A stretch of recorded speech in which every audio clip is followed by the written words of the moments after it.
नमस्कार, मी पंजाब टॅक हवामान अभ्यासक मुक्काम पोस्ट गुगळी धामणगाव तालुका शिल्लोड जिल्हा परभणी.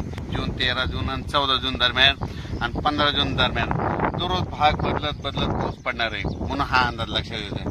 सर्व शेतकऱ्याला सांगू इच्छितो, ज्यांच्या शेतामध्ये एकच ओल असले तर तुम्ही पेरणी करायला हरकत नाही. पेरणी करण्यासाठी चांगलं पोषक वातावरण म्हणून हा अंदाज लक्षात घ्यायचा. आणि परत एक शेतकऱ्याला सांगतो की म्हणजे आता सध्या खंड वगैरे काही नाही, उगं घाबरू नका. काय होणार आहे, राज्यात पाऊस पडणार आहे. 22 जून पर्यंत पाऊस पडणार आहे. आज या तालुक्यात पडणार आहे, उद्या दुसऱ्या तालुक्यात पडणार आहे म्हणून हा अंदाज लक्षात घ्यायचा.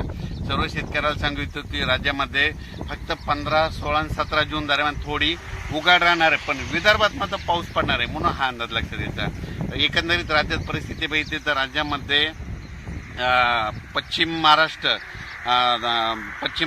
मराठवाडा आणि तसेच या भागामध्ये 12 जून, 13 जून, 14 जून, 15 जून दरम्यान ओढे नाले वाचतील तसं आणखीन एक पाऊस पडणार आहे. काही ठिकाणी वाहुणी पडणार आहे, मुसळधार, कुठं रिमझिम, कुठं पेंडवालचा पाऊस पडणार आहे म्हणून हा अंदाज लक्षात घ्या.